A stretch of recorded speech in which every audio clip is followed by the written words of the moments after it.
ஐயோ அது EB wire. என்ன ஈபி வயர்ல துணி காய போடுறீங்க? அம்மா இது நியூட்ரல் வேறமா. இந்த எர்த்திங் பண்ணாத போஸ்ட் வேற டச் பண்ணாத ஷாக் அடிக்கும். இது ஒண்ணாகாது.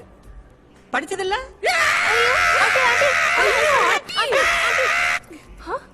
பயந்துட்டீங்களா? Whether we get a shock from a neutral wire, so நம்ம நியூட்ரல் வயரை டச் பண்ணோம் அப்படின்னா நமக்கு வந்து ஷாக் அடிக்குமா? ஸோ வித் ப்ராக்டிக்கல் எக்ஸ்பிளனேஷன் அதை பற்றி தான் இந்த வீடியோவில் பார்க்க போகிறோம். ஸோ வீடியோக்குள்ள போகிறோம்.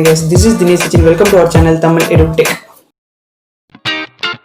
ஸோ ஒரு சாக்கெட் அப்படின்னு சொல்லிட்டு எடுத்துக்கிட்டோம் அப்படின்னு பார்த்தீங்கன்னா அதில் வந்து ஃபேஸ், நியூட்ரல், தென் வந்து எர்த் அப்படின்னு சொல்லிட்டு 3 பாயிண்ட் இருக்கும். ஸோ வோல்டேஜ்னா என்னன்னு சொல்லுவாங்கன்னா பொட்டன்ஷியல் டிஃபரன்ஸ் பிட்வீன் 2 பாயிண்ட்ஸ். அதாவது ஃபேஸ்க்கும் நியூட்ரலுக்கும் இடப்பட்ட இருக்கிற அந்த வோல்டேஜ் அதுதான் வந்து 240 அப்படின்னு சொல்லிட்டு சொல்லுவாங்க. அதுதான் வந்து வோல்டேஜ் அப்படின்னு சொல்லிட்டு சொல்லுவாங்க. ஸோ ஸ்டில் உங்களுக்கு வோல்டேஜை பற்றி நிறைய தெரிஞ்சுக்கணும்னா மேலே ஐ பட்டனில் லிங்க் கொடுக்குறேன், அதை பார்த்துட்டு வாங்க. ஸோ நம்ம ப்ராக்டிக்கலாக வந்து ஷாக் அடிக்குமா அடிக்காதா அப்படின்றத பார்ப்போம். ஸோ நம்ம எக்ஸாம்பிளாக ஒரு வாட்டர் ஃபால்ஸ் எடுத்துப்போம். ஸோ வாட்டர் ஃபால்ஸ்னும் போது தண்ணி எப்படி வந்து வாட்டர் ஃபால்ஸ் பார்த்தாலே தெரியும், தண்ணி வந்து மேலே இருந்து கீழே வரும். ஸோ ஒரு பாயிண்ட் மேலே இருக்கிற ஒரு பாயிண்ட், கீழே ஒரு பாயிண்ட். ஸோ அந்த பாயிண்ட், அந்த மேலே இருக்கிற பாயிண்ட்லேருந்து கிராவிட்டினால ஃபோர்ஸ்னால கீழே வந்து விழும். ஸோ அதே மாதிரி தான் நம்ம வந்து வோல்டேஜையும் பார்க்கணும். ஸோ வோல்டேஜ்ன்றது என்னன்னா மேலே இருக்கிற அந்த பாயிண்ட் வந்து ஃபேஸ் ஆகும், கீழே இருக்கிற அந்த பாயிண்ட் வந்து நியூட்ரலாகவும் பார்ப்போம். ஸோ அப்படி பார்த்தோம்னும் போது அந்த மேலே இருக்கிற பாயிண்ட்ல வந்து 240 வோல்ட் அப்படின்றது வரும், கீழே இருக்கிற அந்த பாயிண்ட்ல வந்து 0 வோல்ட் அப்படின்றது இருக்கும். ஸோ அது அப்ராக்ஸ் நம்ம வோல்டேஜ் மெஷர் பண்ணோம் அப்படின்னு பார்த்தீங்கன்னா 240 வோல்ட் அப்படின்றது வரும்.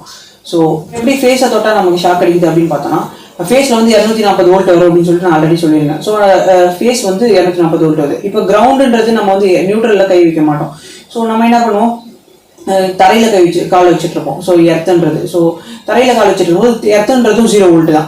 So potential difference between 2 points இருந்துச்சுனாலே அங்கே வந்து கரண்ட் ஃப்ளோ அப்படின்றது நடக்க ஆரம்பிச்சிடும். ஸோ அது அப்போ நமக்கு என்ன ஆகும் அப்படின்னு பார்த்தீங்கன்னா அந்த ஃபேஸில் இருக்கிற கரண்ட் வந்து நம்ம பாடி வழியாக வந்து நம்ம கீழே இருக்கிற கிரவுண்டில் வந்து டிஸ்பீட் ஆகும். ஸோ அப்படி ஆகும்போது நமக்கு தன்னாலேயே ஷாக்குன்றது கிடைக்கும். பட் ஆனால் நியூட்ரலில் தான் என்ன ஆகும், ஸோ நியூட்ரலில் வந்து 0 வோல்ட்டு, எர்த்தும் வந்து 0 வோல்ட்டு. அங்கே கை வச்சா நமக்கு கரண்ட் அடிக்குமா?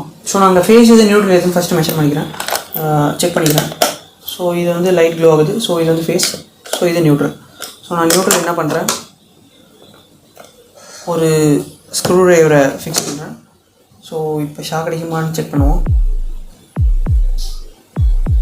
ஷாக் அடிக்கல. ஸோ சரின்னு நினைக்கிறேன். ஸோ ஆனில் தான் இருக்குது, நான் கையை வச்சுட்டு தான் இருக்கேன், எனக்கு ஷாக்குன்றது அடிக்கல. ஸோ எர்த்துலேயும் நான் கீழே கால் வச்சுட்டு தான் இருக்கேன், எனக்கு ஷாக்குன்றது அடிக்கல. ஸோ நான் வந்து நியூட்ரலில் இதை வச்சுக்கிட்டே வந்து கையை நான் பிடிக்கிறேன், பட் எனக்கு ஷாக்கே அடிக்கல அப்படின்னும் போது எப்படின்னு பார்த்தோன்னா ஸோ நியூட்ரல்ன்றது 0 வோல்ட்.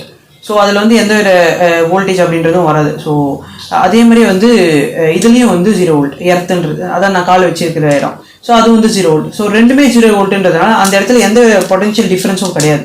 ஸோ அப்படி இல்லைன்ற போது நமக்கு வந்து வோல்டேஜ் அப்படின்றது போகிறதே தெரியாது. பட் வந்து இது வந்து தியரிட்டிக்கல் தான். ஸோ ப்ராக்டிக்கலாக பார்த்தோன்னா கண்டிப்பாக வந்து வோல்ட் மீட்டரில் மெஷர் பண்ணோம் அப்படின்னா எர்த்துக்கும் நியூட்ரலுக்கும் வந்து ஒரு 5 வோல்ட் 10 வோல்ட் அப்படின்றது இருக்கும். ஸோ 5 வோல்ட் 10 வோல்ட்டுன்னு இருக்கும்போது அதில் இருக்கிற நம்ம பாடி ரெசிஸ்டன்ஸ் அதிகமாக இருக்கிறதுனால அந்த அளவுக்கு நம்ம வந்து கரண்ட்டுன்றது ஃபீலே பண்ண முடியாது. அதில் என்ன தான் 5 வோல்ட் 10 வோல்ட் இருந்தாலும் கூட நம்மளால் கரண்ட்ன்றது சுத்தமாக ஃபீலே பண்ண முடியாது. ஸோ அதனால தான் வந்து நம்ம நியூட்ரலில் கையை வச்சோன்னா நமக்கு வந்து ஷாக்குன்றதே அடிக்காது. பட் ஆனால் எர்த்து ஃபேஸில் கை வச்சோன்னா கண்டிப்பாக ஷாக் அடிக்கும். ஸோ 230 வோல்ட்டும் வந்து டேரெக்டாக நம்ம பாடிக்கு வந்து நம்ம எர்த்து மூலிமா வந்து கீழே போகிறது கிரவுண்ட் ஆகிறதுனால நமக்கு வந்து ஃபேஸில் கை வச்சோன்னா கண்டிப்பாக வந்து ஷாக்குன்றது அடிக்கும். ஸோ எந்த நேரமே இப்படியே இருக்காது. ஸோ நியூட்ரல் வந்து எப்பயுமே ஷாக் அடிக்காதுன்னு கேட்டால் கண்டிப்பாக அது ஒரு ராங் பாயிண்ட். ஸோ எப்பயுமே ஷாக் அடிக்காதான்னு பார்த்தோன்னா அது கிடையாது.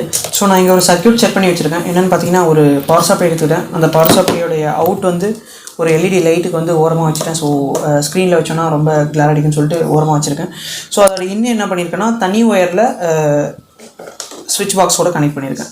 ஸோ தனியாக ஒரு ஒயர் போட்டு ஸோ ஆன் பண்ணோன்னே அங்கே லைட் க்ளோ ஆகிறது உங்களுக்கு தெரியும்னு நினைக்கிறேன். ஸோ ஆஃப் பண்ணிக்கலாம். ஸோ இப்போ நம்ம என்ன செக் பண்ண போகிறோம் அப்படின்னு பார்த்தீங்கன்னா ஸோ இப்போ நான் வந்து இது வந்து லைவ் ஒயர், இது வந்து நியூட்ரல். ஸோ உங்களுக்கு காமிக்கணும்னா ஸோ இந்த ஒயரை நம்ம டச் பண்ணோம் அப்படின்னா உங்களுக்கு தெரியும் நினைக்கிறேன், இது வரும் க்ளோ ஆகுது. ஸோ இது வந்து லைவ் ஒயர்.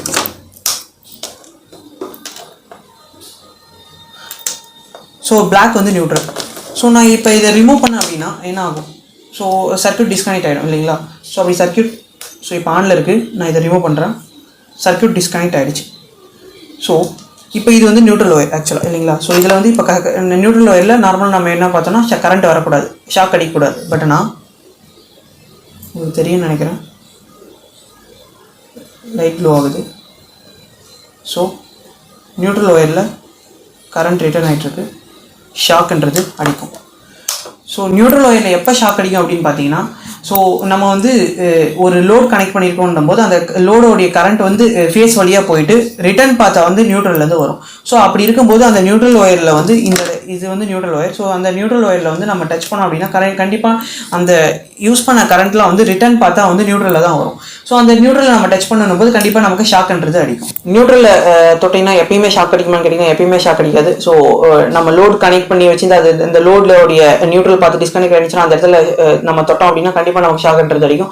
பட் ஆனால் நாமளே நம்ம நியூட்ரலில் போய் கை வச்சோம்னா எந்த வித ஷாக் அப்படின்றதும் அடிக்காது. ஸோ வீடியோ புரிஞ்சிருக்கும்னு நினைக்கிறேன். ஸோ வீடியோ பிடிச்சிருந்துச்சுன்னா லைக் பண்ணுங்க, வீடியோ பிடிக்கல டிஸ்லைக் பண்ணுங்க. நீங்கள் டிஸ்லைக் பண்ணாத தெரியும் வீடியோ கண்டென்ட் குவாலிட்டி சரியில்லைன்னு சொல்லிட்டு I try to improve from my side guys. Then still வந்து நம்ம வீடியோ பார்க்குற 60% ஆஃப் பீப்புள் வந்து சப்ஸ்கிரைப் பண்ணுறதுல நீங்கள் சப்ஸ்கிரைப் பண்ணிட்டு பார்த்தீங்கன்னா நல்லா இருக்கும்.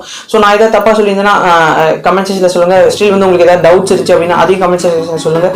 நான் அதை பார்த்துட்டு அதுக்கு வீடியோ போஸ்ட் பண்ண ட்ரை பண்ணுறேன். யா கைஸ், சேஃபாக இருங்க. பாய்.